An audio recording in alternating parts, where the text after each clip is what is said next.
3 महीना के लिए जो एक्सटेंशन दिया गया था सर्विस में, वो मुख्य सचिव पद के लिए दिया गया था राज्यों में, लेकिन उन्होंने नहीं गया क्योंकि उन्होंने रिटायर कर गया। वो जो 3 महीना एक्सटेंशन दिया था उन्होंने वो ठुकरा दिया।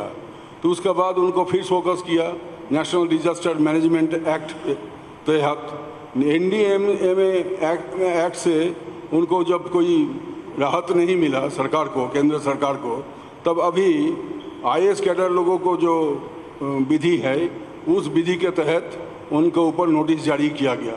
ये भी गैर कानूनी है क्योंकि जो पद में नहीं है, जो अभी IAS कैडर नहीं रहा, उनके ऊपर ये सारे कार्रवाइयाँ चालू नहीं कर सकते हैं। अगर उनके खिलाफ कोई आर्थिक मामला रहता तो दूसरी बात था, क्योंकि सुप्रीम कोर्ट की बहुत सारे निर्णय है जिस निर्णय के मुताबिक ये कार्रवाइयाँ नहीं कर सकते हैं सरकार। तो ये करने का मकसद एक ही है कि हमारे राज्य प्रशासन को तस्त-बस्त करने के लिए ये कार्रवाइयाँ किया जा रहा है। हम इसके निंदा कर रहे हैं और हम मांग कर रहे हैं कि अगले दिन ऐसी पदक्षेप ना करें, क्योंकि बंगाल की जनता ममता बनर्जी को और तृणमूल कांग्रेस को तीसरी बार भारी बहुमत से सत्ता में लाया। इस जनता के राय को उनको मानना चाहिए। नहीं, मैं इतना ही कहना चाहता हूँ हिंदी में कि ये पूरा कार्रवाई इंतकाम के भावना से किया गया। और क्यों इंतकाम? क्योंकि केंद्र में जो शासक दल है बीजेपी, उसको भारी पराजय हुआ और वो सह नहीं पा रहे हैं कि पश्चिम बंगाल में इतने सारे नेता आने के बाद, प्रधानमंत्री आने के बाद, इतना सारे पैसा खर्च करने के बाद उनको ऐसी हार हुआ। तो कैसे पश्चिम बंगाल में सरकार को कमज़ोर किया जाए, सरकारी ऑफिसर को मनोबल को नष्ट किया जाए, कैसे पश्चिम बंगाल का प्रशासन को तहस नहस किया जाए, इसी भावना से ये सब कदम उठाया गया। हम लोग इसको घोर निंदा करते हैं। Any question on this subject? On this subject?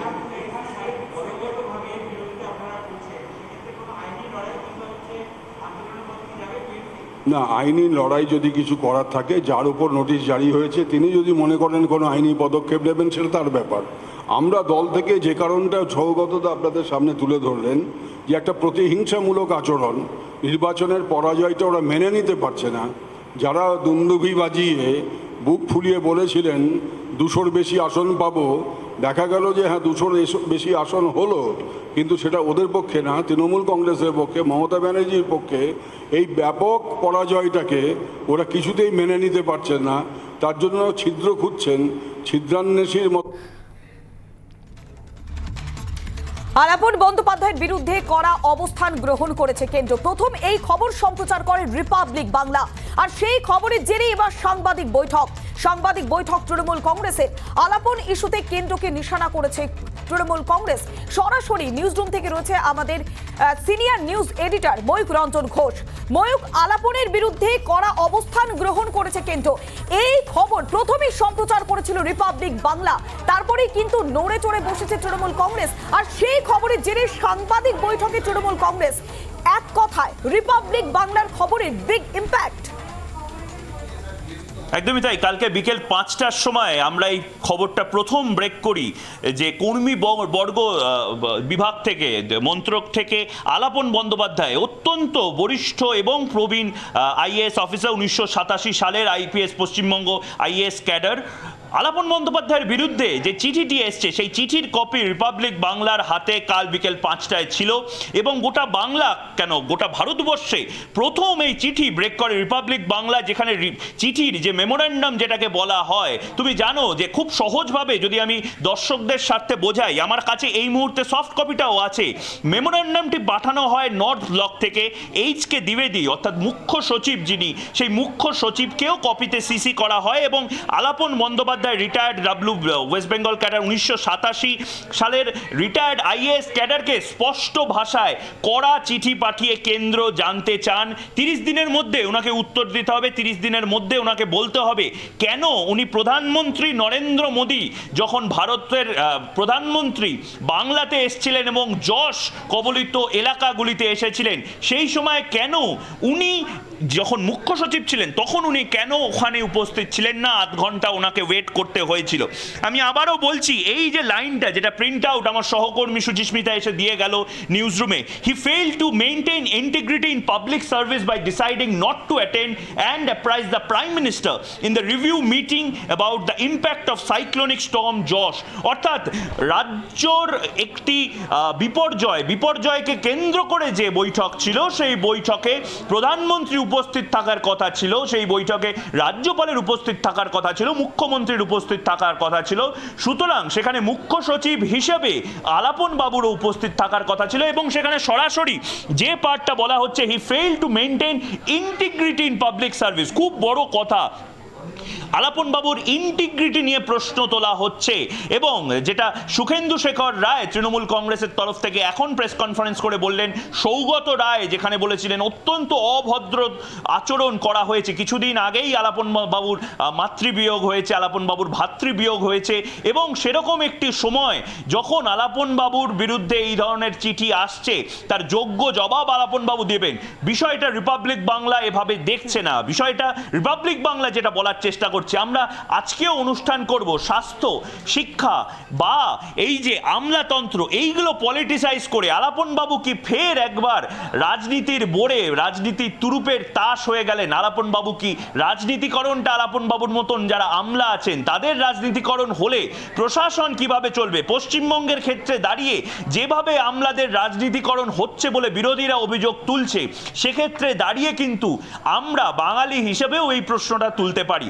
আমরা জানি যে আলাপন বাবু এর পরে একটি উত্তর দেবেন এবং সেই উত্তরটা ওয়াটার টাইট আনসার যেটাকে আমরা ইংলিশে বলি, অর্থাৎ প্রত্যেকটি লিগাল যে পার্টগুলো আছে, প্রত্যেকটি আইনের যে ধারাগুলো আছে, প্রত্যেকটি আমলাতন্ত্রের যে ব্যাখ্যাগুলো আছে সেগুলো নিয়ে যথেষ্ট সুললিত ভাষায় উনি উত্তরটা দেবেন এবং রিপাবলিক বাংলা যে চিঠির কপি রিপাবলিক বাংলার কাছে 5 পাতার যে চিঠির কপি এসছে, সেখানে কিন্তু সিসি করা হয়েছে এবং কপি সাবমিট করা হয়েছে ইন্ডিয়ান এয়ারফোর্সেরও, অর্থাৎ ইন্ডিয়ান এয়ারফোর্সের যে প্লেনটি ওখানে নামে, কটার সময় নামে, কে কে উপস্থিত ছিলেন, এই সমস্তটা করা হয়েছে। সুতরাং বলাই যায় যে একের পর এক আমরা রিপাবলিক বাংলায় যেভাবে ব্রেকটা করছি এবং এই খবরের দিকে পুরোপুরি নজর রেখেছি, পাশাপাশি আমাদের বক্তব্য যেটা তা হলো আমলাদের রাজনীতিকরণ ঠিক না ভুল, এই নিয়ে আমরা ডিবেটটা করব, এই নিয়ে বিতর্কটা করব। আমলাদের প্রসঙ্গ যখনই উঠে আসছে, তৃণমূল কংগ্রেসের পক্ষ থেকে স্পষ্ট বলা হচ্ছে যে সংবিধানে 312 নম্বর ধারা অনুযায়ী সংবিধানগত ক্ষমতা পায় এই আইএএস অফিসাররা। ঠিক কি বলা হয়েছে তৃণমূল কংগ্রেসের পক্ষ থেকে, একবার শোনাবো। জোর করে কোন অফিসারকে বলতে পারেন না তোমার কেন্দ্রীয় সরকারে আসতেই হবে, সেটা তার ইচ্ছার উপর নির্ভর করে আর রাজ্য সরকারের উপর নির্ভর করে যে রাজ্য সরকার তাকে অনুমতি দিচ্ছে কিনা। আইএএস কেডার রুলস 6(1) এটা কোটেড করা হয়েছে যে রাজ্য সরকারের অনুমতি নিয়ে কেন্দ্রীয় সরকারে কেউ যেতে পারে। কনকারেন্স তার মানে রাজ্য সরকারের মত নিতে হবে। আর শেষে এটা বলি যে আসলে নিয়ম হচ্ছে যে কেন্দ্র রাজ্যকে জানাবে যে আমি অমুক অফিসারকে নিতে চাই, তারপর সেটা রাজ্য সরকার ক্লিয়ার করলে তখনই তিনি যেতে পারবেন। আমরা দেখলাম যে ময়ূক, আইএএস অফিসারদের সংবিধানগত একটি অধিকার রয়েছে, সেই বিষয়টাই কিন্তু মনে করে দিতে চাইল তৃণমূল কংগ্রেস। একদমই তাই, এটা কার্যত নজিরবিহীন একটি ঘটনা ঘটছে। আলাপন বন্দ্যোপাধ্যায়ের মতন এত সিনিয়র একজন আইএএস অফিসারকে ধরে যেভাবে টাগ অফ ওয়ারটা চলছে, যেভাবে দড়ি টানাটানি চলছে তৃণমূল এবং শাসক দল বিরোধী দলদের মধ্যে, সেক্ষেত্রে দাঁড়িয়ে কিন্তু বারবার যে জিনিসটা মনে করানোর কথা হচ্ছে সেটা হচ্ছে কর্মীবর্গ বিভাগ থেকে, কর্মীবর্গ মন্ত্রক থেকে যে চিঠিটা এসছে, যে মেমোরেন্ডামটা এসছে। তুমি জানো যে সরকারি চাকুরে যারা সরকারি অফিসার্স থাকেন তারা মেমোরেন্ডাম হাতে পাওয়া বা শোকস নোটিশ হাতে পাওয়ার মানে খুব সিরিয়াসলি ডিপার্টমেন্টাল এনকোয়ারিটা হচ্ছে বা সিরিয়াসলি ডিপার্টমেন্ট দেখছে বিষয়গুলো। সেখানে কিন্তু 3টে লাইন, আমি পুরো প্রিন্ট আউটটা এই মুহূর্তে নিইনি, শুধু 3টে লাইন নিয়েছি এবং দর্শকদেরকে বলতে চাই যে 3টে লাইনে সি, ডি এবং ই ধারাতে যে জিনিসগুলো লেখা আছে খুব স্পষ্ট করে লেখা আছে যে he failed to attend the meeting chaired by the prime minister. মাথায় রাখতে হবে এই চিঠিটা কিন্তু পাঠানো হয়েছে এইচ.কে দ্বিবেদীকেও, অর্থাৎ মুখ্য সচিবকেও এই চিঠিটা পাঠানো হয়েছে। অর্থাৎ এখানে বলা হচ্ছে যে প্রধানমন্ত্রী যখন এসছিলেন এবং যশ নিয়ে বৈঠক করছিলেন তখন মুখ্য সচিব হিসেবে ওনার যা যা করণীয় ছিল সেগুলো কিন্তু উনি পালন করেননি। দ্বিতীয়ত, he fail to maintain integrity in public service. খুব বড় একটি অভিযোগ তোলা হচ্ছে আলাপন বন্দ্যোপাধ্যায়ের বিরুদ্ধে, ওনার ইন্টিগ্রিটি নিয়ে প্রশ্ন তুলছে কর্মীবর্গ বিভাগের এই চিঠি। এবং তৃতীয়ত, he fail to maintain discipline in discharge of his duties as the chief secretary of the state of West Bengal by not attending the review meeting chaired by the prime minister. অর্থাৎ ওনার discipline নিয়ে, শৃঙ্খলা নিয়েও প্রশ্ন তুলে ফেলছে কেন্দ্রের এই চিঠি। একের পর এক প্রশ্ন তোলা হচ্ছে আলাপন বন্দ্যোপাধ্যায়ের বিরুদ্ধে এবং আলাপন বাবু কি উত্তর দেন তার দিকে তাকিয়ে গোটা বাংলা এবং অবশ্যই রিপাবলিক বাংলা তার দিকে তাকিয়ে। তৃণমূল কংগ্রেসের পক্ষ থেকে প্রশ্ন তোলা হচ্ছে যে তিনি রাজ্যের প্রাক্তন আমলা এবং তার যে হঠাৎ করে বদলির যে সিদ্ধান্ত নেওয়া হয়েছিল কেন্দ্রীয় সরকারের তরফ থেকে তা কিন্তু সম্পূর্ণ উদ্দেশ্য প্রণোদিত। নির্বাচনে হারের পর থেকে কেন্দ্রীয় সরকার এই ধরনের পদক্ষেপ গ্রহণ করছে এমনই অভিযোগ করা হচ্ছে। একবার শোনাবো কি বলছে তৃণমূল কংগ্রেসের নেতৃত্ব। বিজেপির এই রাজনীতি প্রতিশোধের রাজনীতি। পশ্চিমবাংলায় লজ্জাকর পরাজয়ের পর বিজেপি তারা পশ্চিমবঙ্গ সরকারের কাজকর্মকে বিপর্যস্ত করার একটা চেষ্টা চালাচ্ছে। সেই আলাপন বন্দ্যোপাধ্যায় কোভিড-19 সংকট নিয়ে তিনি কাজ করছিলেন। তখন কেন্দ্রীয় সরকার তার বিরুদ্ধে একটা শৃঙ্খলা ভঙ্গের অভিযোগ তুললেন। আমাদের সবচেয়ে সৎ যারা আমলা তাদের ভালোভাবে কাজ করতে দেওয়া হচ্ছে না, কেন্দ্রীয় সরকার এটা করছে, এটা খুব দুঃখজনক। এটা আমাদের মনে রাখতে হবে যে DOPT, director of personnel and training, এটা হচ্ছে প্রধানমন্ত্রীর অধীনে একটা দপ্তর। তার মানে যা হচ্ছে সবই প্রধানমন্ত্রী মোদির নির্দেশে হচ্ছে। এবং প্রধানমন্ত্রীর নির্দেশের পর আমরা দেখছি যে কেন্দ্র একটা নিষ্ঠুর হৃদয়হীন আচরণ করেছে। গত সপ্তাহে প্রাক্তন মুখ্য সচিবের মা পরলোক গমন করেছেন। আমরা দেখলাম যে হ্যাঁ পৌলমী, আমাদের সাথে এই মুহূর্তে বিক্রম সরকার রয়েছেন, প্রাক্তন আইএএস অফিসার বিক্রম সরকার, এবং অবশ্যই সাংসদ ছিলেন উনি দীর্ঘদিন ধরে। বিক্রমবাবু, আমি বোঝার চেষ্টা করছি যে ডিওপিটির চিঠিটি, মেমোটি আলাপন বাবুকে পাঠানো হয়েছে এবং তাতে এইচ.কে দ্বিবেদীর নামও উল্লেখ করা হয়েছে এবং একটি rule 8 of the all India services discipline and appeals rules 1969 অন্তর্গত যে চিঠিটি পাঠানো হয়েছে, যে চিঠি সর্বপ্রথম রিপাবলিক বাংলা ব্রেক করে কাল বিকেল 5টার সময়, সেই চিঠিটা কতটা গুরুত্ব সহকারে একজন আমলার দেখা উচিত এবং তার উত্তরটি সাধারণত দেওয়াটা কতটা জরুরি? আমার নিজের মনে হয় এই যে চার্জশিট দিয়েছে, চিঠি দিয়েছে, এটা লিগ্যাল পরামর্শ করেই তবে দেওয়া উচিত। এটা কোনো সেন্টিমেন্টের ব্যাপার নয়, এটা ওটা দেখে করা উচিত। বিক্রমবাবু,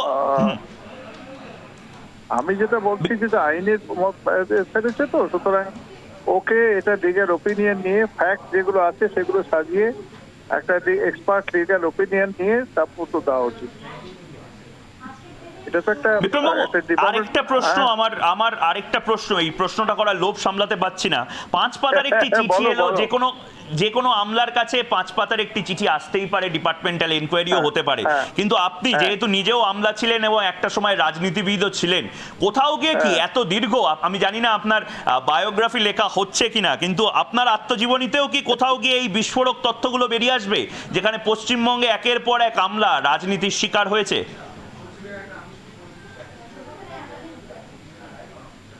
এটা তো বেরিয়ে আসা উচিত, এটা একটা ইউনিক কেস। এবং সেই জন্যই তো আমি বারবার বলছি যে এই কেসটা সবকিছু ফ্যাক্টস গুলো সাজিয়ে ঠিক মতো এগুলো মেকআপ করা, মিট করা দরকার। যে ওকে অ্যাকিউজ করা হয়েছে যে ব্যাপারে, সেইগুলো আমি তো দেখিনি।